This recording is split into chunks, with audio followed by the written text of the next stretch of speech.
Hello. Hey, how are you?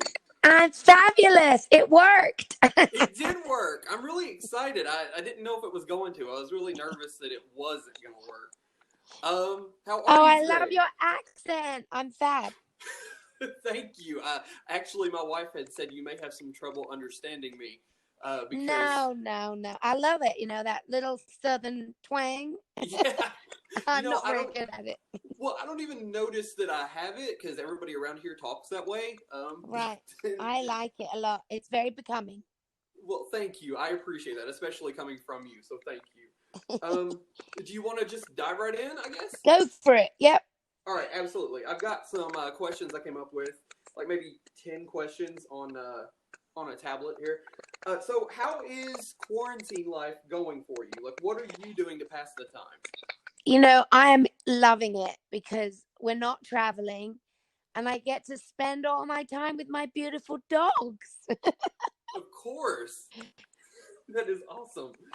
So, did you always want to be an actress, or did you want to be something else when you were growing up? you know, been creative is another word for crazy. So, it's like I used to be crazy, but now that I'm 47, nearly 48, now I'm classified as eccentric. I love. I graduated to eccentric. And when you're creative, it's anything to be self-expressed. So first of all, I love to dance and then I love to sing. And it was my mother actually that wanted to be an actress. But we were always surrounded by some form of creativity, art, pottery, enameling, photography. We would try, I would in the middle of London. We were doing all kinds of after school activity. And I chose dance more, and my sister actually was more of the actress. And I went to study at the Royal Ballet and I loved it. And, acting, I kind of got pulled out of my first year of the White Lodge boarding school at the Royal Ballet. I'd been with the Royal Ballet since I was 6. And I got pulled out at the age of 11 to go film Return to Oz. And being on set was just so creative because you're surrounded by really creative professionals, and Right. to watch them in their craft. And to watch Feruza watch her own scenes back. And then in the 80s we only had small little monitors in the viewfinder of the cameras, the big cameras. now they're Right. now they're tiny, but in the 80s they were huge. And to watch Feruza's face, the animation on her own face, watching her own performance was like phenomenal. She was an incredible actress even at the age of 8 or whatever she was. You both were absolutely, most definitely. I don't rate my acting in that movie very much. I need to be really calm and serene. So I guess I pulled that off because if you know me, I'm pretty nuts. So, so the calm and serene me came out. But when I watch it, I feel like it's boring. Like my performance was not animated enough, or But that's Ozma. She took over me, and that's it. Ozma was very cool, calm, and collected. She knew what She she was. wanted and knew what she needed to do, and helped Dorothy escape and be the princess in the enchanted mirrors, and get her way out and be the rightful ruler of Oz. So that's what she was. She was. You pulled it off fantastically. Oh, You really thank did. you. Um, so that kind of leads us into our next question. How did you actually get the role of Ozma? I was a working actress since the age of, I don't know, 8 months old. I did a commercial for Gerber baby food, and I was the Pears girl, and I did commercials for Lenore fabric softener and Smarties and Braun hair dryers. As a young 5 and 6 year old, sometimes I read my mom's old diary. Flown to Germany, we'd be flown to Denmark, we'd go to Paris all the time for jobs. I was a work actress, and mostly in commercials at that age. I did do a movie when I was 4 with Tony Franciosa and Carol Baker, and I did it. Fantastic. I played Lucy with along with my sister. We were the 2 kids in a Jackie Collins movie called The World Is Full of Married Men. And I do remember wearing my little private Christian school's uniform in one of the scenes. And of course, the school was horrified because that we used the school uniform with the logo on the lapel, But anyway, that was quite fun. But at the age of 8, I did a horror movie, The Hammer House of Horror, The House That Bled to Death. And I remember they used food coloring for the fake blood, and my hair was so blonde it went like strawberry.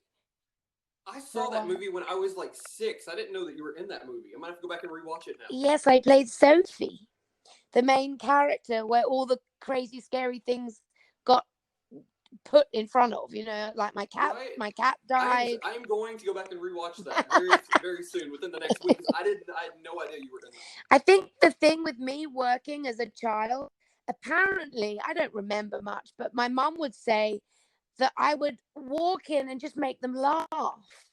Like the older I got, the more nervous I became about auditions and meeting people, going in for cold readings, and and then coming to Hollywood.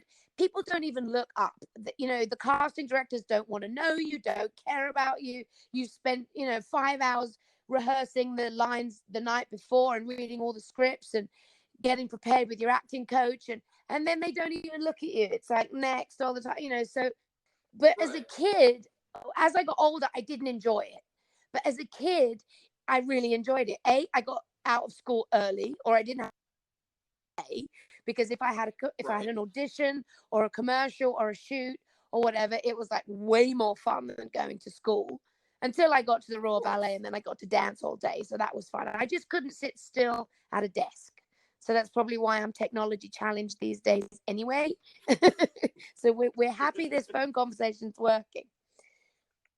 Absolutely. Yeah, I was nervous because you're the first person I've tried It this works. with. So it works. It works. Look at it. It works.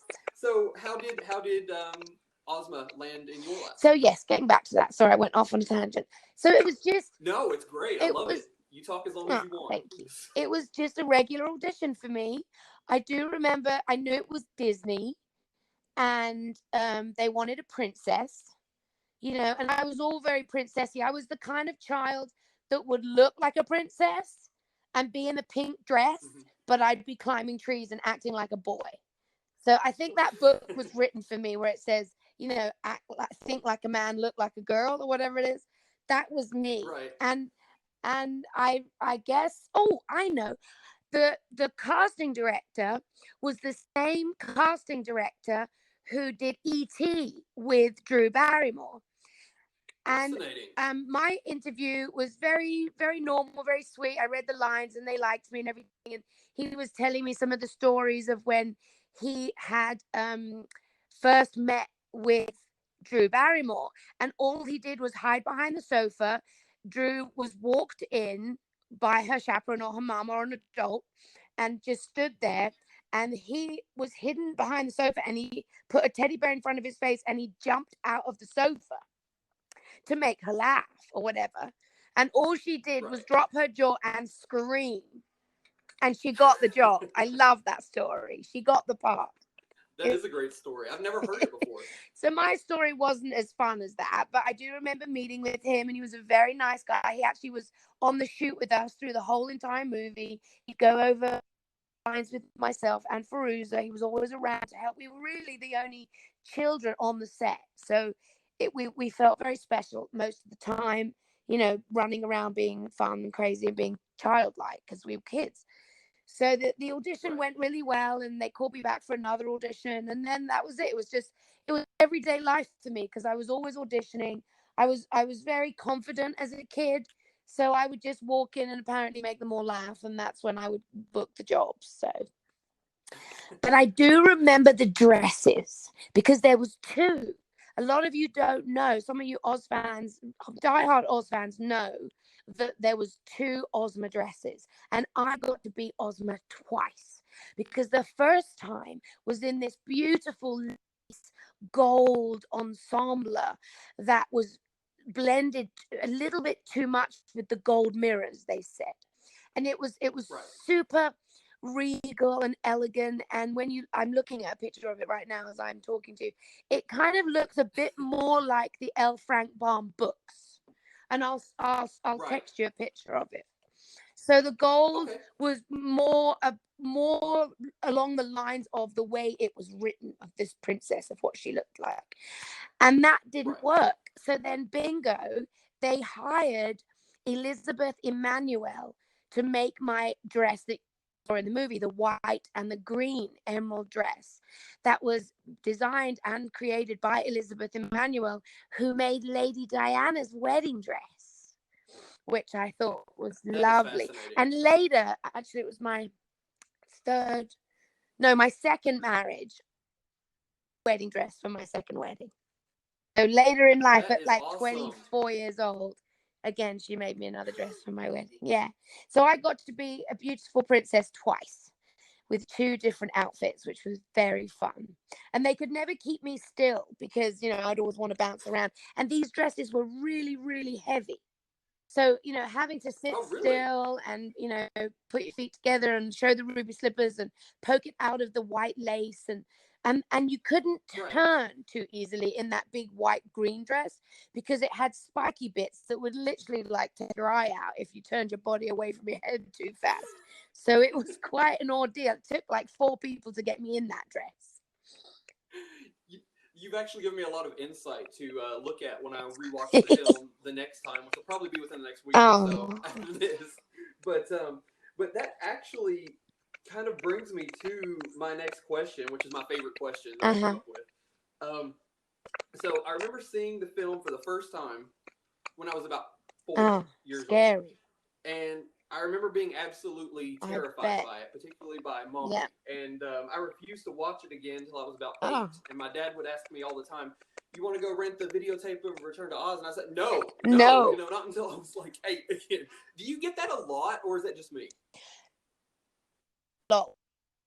Now, I was only 13 when it premiered, and all my cousins and all my family were all dying to go see it, because they knew me and it was like, oh, she's in it, let's go see it. And I mean, I got really bad reports that all my aunts and uncles had to like race out of the movie theater and get these screaming, crying kids out of there. It was ahead of its time because now It was. my youngest now is 17, my daughter. They grew up watching it and they'd walk out of the room and they'd seen Mummy in it and it was like whatever. But now this age group love scared, 10, 15 years ago. But 30 years ago, it was really, really avant-garde to make a horror movie for kids. So just how actually I think The Wizard of Oz, the original, its time, because it really did well once television had come out. I think Return to Oz has that same magic. And there's something about Oz that is magical. It There is. relives your life. And It teaches you so much. It's amazing to be a part of it. It is. It's really awesome. And Return to Oz, everybody watches The Wizard of Oz on Thanksgiving. And I mean, we're no exception. But when The Wizard of Oz is over, we put in Return Oh, to I Oz. love So, that. It's so so lovely to it's hear. it's you are part of a Thanksgiving tradition in our Oh, house. So it's that's pretty cool. lovely. That's lovely. That's so cute. So, Does your daughter want to be Ozma ever? Does she want to get dressed up as Ozma? she's only 2, so I'm sure Right. she will. Maybe one when Halloween she says, "Oh, she'll want to be Ozma." maybe so, but you know what? If she does, I will text you a picture of her. Oh, Absolutely. that's so cute. I consider you a friend, Oh and I just love yes, talking to you totally. so much. You know. So what was it like wearing? Was it kind of surreal for you to wear the ruby slippers, or did you? It was. Like, I mean, did you get to keep the hair or No. keep anything from the set? No, absolutely nothing. And it was really sad because the wardrobe layers were always, I wanted the wand, I wanted something, I wanted some piece of memorabilia. And they just said, no, it's Disney. They want to keep everything because they archive it. And, if it's really a certain time, then they do museums and displays. And, so it was all kind of top secret. There was multiple pairs of ruby slippers. Right. Wish I'd have been a bit more mature in the moment because looking back, it's so significant to wear these ruby slippers. But being 11 and 12 and on set, the director was preoccupied. And I remember it was the makeup lady and the hair lady that kept saying, sit up straight, put your feet together. Because otherwise I looked like a lumberjack sitting there in these ruby slippers. Right. And it was like I wasn't directed as much as I'd usually been directed on smaller projects. But he was so overwhelmed with the mirrors and the amount of people. We had 200 extras on some of those days, and everyone was dressed in character. And sometimes I'd get hair and makeup at 5 a.m. and have to sit around. They thought I was doing my schoolwork, but of course I'd rather be bouncing around and off the walls, whatever, and sit around until 4 or 5 in the afternoon to actually do some filming. So it's a lot of waiting around, and they would do the hair and makeup but not get you dressed until the last minute. But the ruby slippers were very significant. And the clicking the heels together and having to put the feet out. I had to sit on the edge of the chair. It wasn't comfortable at all, because if I sat in the chair correctly, the dress got messed up, and if I sat properly, the dress would cover the shoes.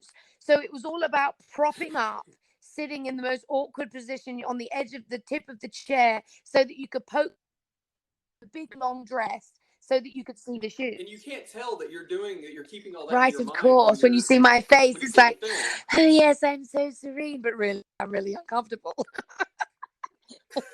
I guess where that's the acting that comes in there. You're right. Yeah, exactly. So, so what would you say would be your favorite moment in the film, or like your favorite moment? My favorite part to film and to watch is the rainstorm. And I actually had a stunt lady who gashed her knee. She got 5 stitches in her knee, so it was a really good stunt. She rolled down the rock mountain. She only did it once. And then Feruza and I ran in a night shoot. We loved it. The night shoot was so fun. To be 12, to say we're getting up at 3 a.m. and we're going to film by 5.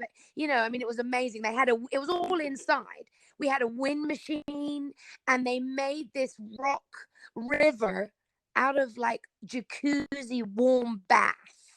It was the most, that was inside a studio. Next door, they were filming a James Bond movie, and that set was pretty incredible at Elstree Studios. So you can imagine, it was like, the technicians were amazing. And Feruza and I would want to go swim off in between takes. And we had, like chaperone security men stand in the water with us, hovering around, saying, nope, you can't go there. There's wires over there. Nope, you can't step that way because that's making the waves happen. And there was all this technology under the water. So it was too dangerous for us to really play around. But it was... I never knew that. That is a fascinating. And it was warm. I always assumed it was warm, so it was like a jacuzzi. That's so... well, it looks cold. We made it look cold, right? Because we're so good. So I saw that you posted you went to get tested. Did you get tested? No, I didn't, but my husband did. I wanted to, and I said, "Can you give me a test too?" And they said no, because it wasn't put through for an order. So to order it, so I didn't need one. But his came back negative, so we're good. Very good. That was where I was kind of going. I was, what was that experience like? That you didn't actually have it done. So, they kind of got upset with me because I was filming, because I wanted to post it. So they told me, look, no cameras, no camera. They actually said no. So I said, well, it doesn't say no video. Right? You have to look at those. You have to look at those loopholes. But I didn't video the actual thing because they wanted to stop. They said put your phone away. But there's the lead up, and it was the old-fashioned test, and it wasn't very comfortable. Where they put the thing all the way back, like tickled his eyeball. He didn't like it very much, and it was like, whoa, And it's all very... I don't think I'll ever get tested. It's really scary, and don't, because if you go, they want you to keep your windows up. So you're talking to them through your windows. You're having to put your ID up to the window. And the scariest thing is thinking that that person standing on the other side of the window may have encountered times meeting people throughout the day that maybe possibly have had coronavirus. So we went at 7 in the Absolutely. morning, so I wanted to be first in the morning, and all the nurses were fresh, and I don't think they'd encountered anyone else, so I think we did it right. I think that was a great idea, actually, on your part. So, what would you think that Ozma would be doing in this current time to protect the citizens of Oz from coronavirus? And Emerald City Oh, quarantine, that's a maybe? lovely thought. What would she be doing? She would be taking everyone for picnics and having 6 feet apart picnics and being safe, but getting in nature. She would tell everyone to enjoy the nature and stay in the fresh air. Yeah. I Yeah. like that a lot. So, just a couple more, just two more questions here. Any upcoming projects Not, for you? I mean, I'm writing a book, which I've tried to focus a lot on in this quarantine. You know, It's hard to yeah. focus on, isn't it? I just did that one for my daughter, and it's hard to stay focused because my mind, I'm constantly jumping from like one thing to the Right, next. right. But there's an art to So that too, because people used to say it's attention deficit, but I used to call it attention benefit because it means I can do 6 things at once. I just have that project on that table, that project over there on that table, that computer with that project on, and you can bounce in between all of them. see, yes, So you get more done at yes, once. you do. It's definitely. Are there any final words that you want to leave the listeners with? My book I'm writing is called Little Miss Coronavirus. And it Is is that serious? serious. And she is a superhero, but she's a villain. But the world changes for the positive in a great way because of what happens. And you'll have to wait for the book. I will definitely wait for the book. You'll have to maybe send me some snippets of Great. it when when you get Great. near the end there. But I think that's all I've got. I've enjoyed interviewing you. I'd love to Oh, have you on yes, again. anytime. We're just a phone call away. Um, absolutely, definitely. I will. I'm gonna end the recording, and I will text you here in just a And little bit. remember, I will And check in on you from time to time. And if you ever wish to return to Oz, I will make it so. that was beautiful. That made me a little teary-eyed. I'm not gonna lie. I will talk to you in just a Okay. little bit, my friend. Thank Thanks you. for joining Bye. us.